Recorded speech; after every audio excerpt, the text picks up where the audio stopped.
امن دشمنوں نے ایک بار پھر کئی ماہ سے بدامنی سے متاثرہ ضلع کرم میں امن کی کوششوں کو ڈی ریل کر دیا۔ 80 دن سے زمینی راستوں کی بندش کے باعث خیبر پختونخوا کے ضلع کرم میں انسانی المیہ جنم لے رہا تھا اور اس علاقے میں موجود 4 لاکھ نفوس پر مشتمل آبادی محصور بھی ہو چکی تھی اور روزمرہ اشیاء سے محروم بھی۔ کئی ہفتوں سے جاری قبائلی جرگے کے کئی ادوار کے بعد جب کل یہ خبر سامنے آئی کہ معاملات طے ہو گئے ہیں اور اب کرم میں امدادی سامان کی فراہمی کا آغاز ہو جائے گا، تو یہ امید پیدا ہوئی تھی کہ اس علاقے میں امن کی بحالی شروع ہو جائے گی، اور اس اقدام کے لیے آج صبح خوراک اور دیگر اشیاء ضرورت پر مشتمل 75 ٹرکوں کا ایک قافلہ ٹل سے پارا چنار روانہ ہونا تھا۔ سرکاری ذرائع کے مطابق لوئر کرم میں ڈپٹی کمشنر پر اس وقت فائرنگ کی گئی جب صبح 10:35 پر قافلہ روانہ ہونے سے قبل مذاکراتی ٹیم سڑک کھلوانے کے لیے مذاکرات کر رہی تھی۔ ذرائع کے مطابق تقریباً 40 سے 50 مسلح شرپسندوں نے بغن کے علاقے میں ڈپٹی کمشنر جاوید محسود اور سرکاری گاڑیوں پر فائرنگ کی۔ ذرائع کا کہنا ہے کہ حملے میں ڈپٹی کمشنر پولیس کے 3 اور ایف سی کے 2 اہلکار زخمی ہوئے۔ امن کمیٹیوں کی گارنٹی کے باوجود فائرنگ کا ہونا تشویشناک ہے۔ سرکاری ذرائع کے مطابق کمیٹیوں نے یقین دہانی کرائی تھی کہ امن خراب کرنے کی اجازت کسی کو نہیں دی جائے گی۔ اس حملے نے نہ صرف قافلے کو روک دیا بلکہ عوام کو مزید مشکلات سے دو چار بھی کر دیا ہے۔ ذرائع کا کہنا ہے کہ مقامی لوگ ان عناصر کے خلاف متحد نہ ہوئے تو نقصان ان کا اپنا ہوگا۔ عوام چھپے امن دشمنوں کو پہچانے اور ان کے خلاف کھڑے ہوں۔ ایسی کارروائیاں جاری رہیں تو ادارے پوری قوت سے حرکت میں آ کر ایکشن لیں گے۔ واقعے کے بعد خیبر پختونخوا کے مشیر اطلاعات بیرسٹر سیف نے بھی کرم میں امدادی سامان منتقلی کے مشن کو فی الحال روکنے کا اعلان کر دیا۔ واضح رہے اس قافلے نے خیبر پختونخوا کے ضلع کوہاٹ میں چھپری سے ٹل پاراچنار روڈ استعمال کرتے ہوئے سفر کرنا تھا، جو گزشتہ 1 مہینے سے زائد عرصہ کے دوران اس سڑک پر گاڑیوں کی پہلی آمد و رفت ہوتی۔ وزیراعظم شہباز شریف نے لوئر کرم کے علاقے بغن میں سرکاری گاڑیوں کے قافلے پر فائرنگ کی شدید مذمت کرتے ہوئے اسے امن معاہدے کو نقصان پہنچانے کی کوشش قرار دیا۔ وزیراعظم ہاؤس سے جاری بیان میں کہا گیا ہے کہ امن و امان میں خلل ڈالنے والوں اور انسانیت کے دشمنوں کو کامیاب ہونے نہیں دیں گے۔ حکومت اور سیکیورٹی فورسز دہشت گردوں کے خلاف سرگرم عمل ہیں۔ وزیر اعلیٰ علی امین گنڈا پور نے امن معاہدے کے بعد واقعے کا رونما ہونا امن کے قیام کے عمل کو سبوتاژ کرنے کی دانستہ لیکن ناکام کوشش قرار دیا ہے۔ انہوں نے کہا کہ فریقین کے درمیان معاہدہ اس بات کا ثبوت ہے کہ کرم کے لوگ پرامن ہیں اور وہ علاقے میں امن چاہتے ہیں، لیکن کچھ شرپسند عناصر کرم میں امن کی بحالی نہیں چاہتے۔ ان عناصر کی کوششیں کامیاب نہیں ہوگی۔ جبکہ گورنر خیبر پختونخوا فیصل کریم کنڈی نے ضلع کرم میں گاڑی پر فائرنگ کی مذمت کرتے ہوئے کہا ہے کہ ڈپٹی کمشنر کا زخمی ہونا انتظامیہ کی نااہلی ہے۔ خیبر پختونخوا کے جنوب میں ضلع کرم کی مرکزی شاہراہ ٹل پاراچنار روڈ گزشتہ کئی مہینوں سے کشیدگی کی وجہ سے آمد و رفت کے لیے بند تھی، جسے گزشتہ سال نومبر میں سیکیورٹی فورسز کی حفاظت میں گاڑیوں کے قافلے کے لیے کھولا گیا تھا۔ تاہم گزشتہ برس 21 نومبر کو لوئر کرم سے آنے والی گاڑیوں کے ایک قافلے پر مسلح حملے میں 40 سے زیادہ افراد جان سے چلے گئے تھے، جس کے بعد اگلے ہی روز مشتعل مظاہرین نے لوئر کرم کے مرکزی بازار بغن میں دکانیں اور قریبی گھر نظر آتش کر دیے اور 100 سے زائد اموات کے بعد علاقے میں فریقین کے مابین کشیدگی بڑھ گئی تھی۔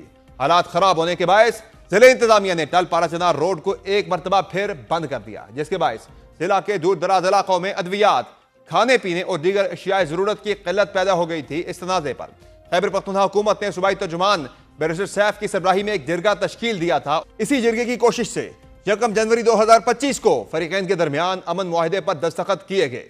معاہدے کے مطابق اسلحہ جمع کرنے کے لیے دونوں فریقین 15 دنوں کے اندر مربوط لائحہ عمل دیں گے، جبکہ علاقے میں اسلحہ کی آزادانہ نمائش اور استعمال پر پابندی ہوگی۔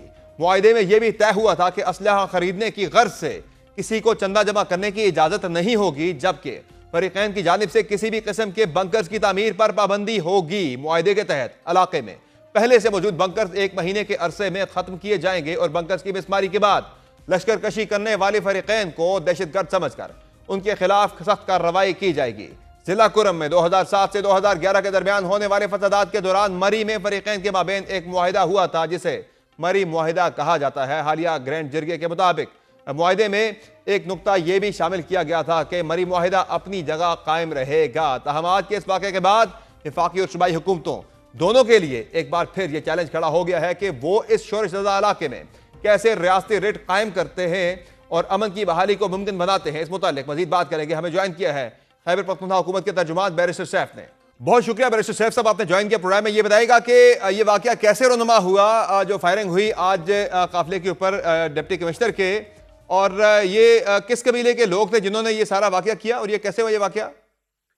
جی بالکل، آج جو کانوائے جانا تھا پاڑا چنار کی طرف، اس کے لیے انتظامات کیے جا رہے تھے۔ تو یہ بگن کا علاقہ ہے، وہاں پر ڈپٹی کمشنر صاحب جاوید اللہ محسود اور ان کے ساتھ باقی اہلکار بھی موجود تھے گاڑی میں، تو ان کی گاڑی پر فائرنگ کی گئی ہے، اس میں وہ بھی زخمی ہوئے ہیں اور ساتھ میں 3 سیکیورٹی کے ان کے سٹاف کے بندے بھی زخمی ہوئے ہیں۔ تو جہاں تک اب ان کا تعلق ہے، وہ یقیناً شرط پسند ہی ہیں جنہوں نے یہ حرکت کی ہے، کیونکہ مین جو وجہ تو ایسے کوئی بظاہر تو کوئی وجہ نہیں ہے، کیونکہ امن معاہدہ ہو گیا تھا اور تمام جتنے بھی متعلقہ قبائل تھے، متعلقہ فریقین تھے، سب نے اس پر سائن کیے اور بالکل یہ ضمانت دی تھی کہ راستے میں کسی قسم کی ایسی حرکت نہیں کی جائے گی جس سے امن و امان کو خطرہ لاحق ہو۔ تو بہرحال پھر بھی ڈپٹی کمشنر صاحب پاڑا چنار کی طرف سے آ رہے تھے اور ہم کوہاٹ کی طرف سے آگے یا جا رہے تھے۔ اسی جگہ پر پہنچے تو یہاں پر فائرنگ ہوئی اور کچھ لوگ سڑک پہ نکل آئے، مسلح تھے، اور انہوں نے بس بلا اشتعال بغیر کسی وجہ کے فائرنگ کی ہے۔ جوابی فائرنگ بھی ہوئی ہے جس میں رپورٹڈلی کچھ لوگ زخمی ہوئے ہیں، لیکن اس وقت چونکہ ساری توجہ ڈپٹی کمشنر صاحب اور ان کے ساتھ جو زخمی اہلکار ہیں ان کی صحت یابی پر ہے، تو فی الحال جو ہے وہ میرے پاس تو ان شرپسندوں کے بارے میں معلومات نہیں ہے، لیکن انشاءاللہ جلدی پتہ چل جائے گا اور پھر ان کے خلاف جو بھی کارروائی قانون کے تو کیا تحت ہے وہ کوئی انشاءاللہ کی تفصیلات جائے گی۔ سامنے آ سکی ہے اب تک کہ یہ کون سا گروپ تھا جس نے یہ فائرنگ کی؟ کیا یہ حاجی کریم کا گروپ تھا کہ جنہوں نے فائرنگ کی، جنہوں نے امن معاہدے پر دستخط بھی نہیں کیے تھے؟ کیا ایسا ہی ہے؟ دیکھیں، یہ بگن کا علاقہ ہے جو اہل سنت کا علاقہ ہے، میجورٹی یہاں پر وہ لوگ ہیں، اور ادھر جو ہے حاجی کریم یہیں کے رہنے والے ہیں۔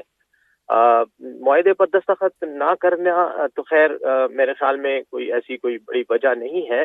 ابھی ہم کسی کے بارے میں کوئی حتمی طور پر بات نہیں کر سکتے کہ کون اس میں ملوث ہے اور کیوں ملوث ہے، کیونکہ کسی کے دستخط نہ کرنے سے بھی معاہدے کی سینکٹیٹی تو ختم نہیں ہوتی، کیونکہ یا 45 ارکان نے دستخط کیے ہوئے ہیں، تو وہ تمام قبائل کے نمائندے لوگ تھے اور دونوں طرف سے ہوئے ہیں، اہل تشیع کی طرف سے بھی اور اہل سنت کی طرف سے بھی۔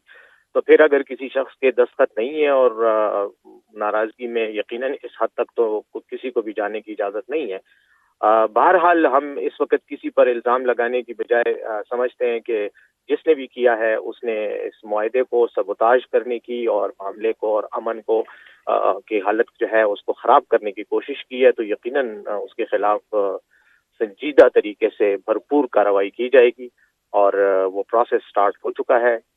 لیکن اس وقت ہم صرف اور صرف جو زخمی اہلکار ہیں ان کی صحت یابی کے لیے فکر مند ہیں، اللہ انہیں صحت دے، اور جیسے ہی اس مسئلے سے ہم فارغ ہوتے ہیں تو تو انشاءاللہ پارا دوسری چنار طرف کی پھر یہ جو بات روڈ ہے، ٹل پارا چنار روڈ، اس کی اوپننگ کے حوالے سے جو کوشش تھی، یہ کوشش کتنی افیکٹ ہوئی ہے آج کے اس اٹیک سے؟ اور اب یہ روڈ کیا مزید بند رہے گی یا کب تک اسے کھولا جائے گا دوبارہ سے؟ دیکھیں، روڈ تو کھولنے ہی کے لیے اور پاڑا چنار تک امدادی سامان پہنچانے کے لیے ہی یہ قافلہ جا رہا تھا، اور اس میں خاصی بڑی تعداد میں گاڑیاں تھیں۔ اب جو واقعہ آج ہوا ہے اس نے ایک سیٹ بیک تو دیا ہے، لیکن جیسے ہی ہم اب اپنا جو کارروائی ہے وہ مکمل کریں گے اور سیکیورٹی کلیئرنس مل جائے گی سیکیورٹی اداروں کی طرف سے، وہ لگے ہوئے ہیں، یہ کام کر رہے ہیں، وہ جیسی سیکیورٹی کلیئرنس دیں گے تو پھر انشاءاللہ دوبارہ کانوائے کو موو ہدف کیا کیا ہے جائے آپ گا۔ کا؟ اگلے ہفتے کے اندر اندر، یعنی 7 دن کے اندر اندر یہ سڑک کھول کر کارواں دوبارہ سے چل پڑے گا آگے کی طرف؟ دیکھیں، میں تو اگلے ہفتے کی بجائے ایز سون ایز پاسبل کہوں گا کہ جتنا جلدی بھی ہمیں یہ سیکیورٹی کا تو وہ مل جائے گا، کلیئرنس مل جائے گی تو ہم کریں گے، اور یہ کوئی ایسا کوئی میں سمجھتا ہوں کہ کوئی بہت بڑا واقعہ نہیں ہے، حالانکہ یقیناً اس واقعے نے اس پورے عمل کو متاثر ضرور کیا ہے۔ آج جو کانوائے جانا تھا اس کو روک دیا گیا ہے، لیکن بہرحال ہم پھر بھی بالکل کمٹمنٹ کے ساتھ پاڑا چنار میں جو ہمارے بھائی ہیں ان کو سامان پہنچانا ہماری ذمہ داری ہے، اور انشاءاللہ ہم پہنچا کر بالکل۔ رہیں گے، لیکن اب ان حالات میں مزید رسک لینے کی گنجائش نہیں ہے، اس لیے سیکیورٹی کلیئرنس کیا جا رہا ہے، سیکیورٹی ادارے اس میں مصروف ہیں، جیسے ہی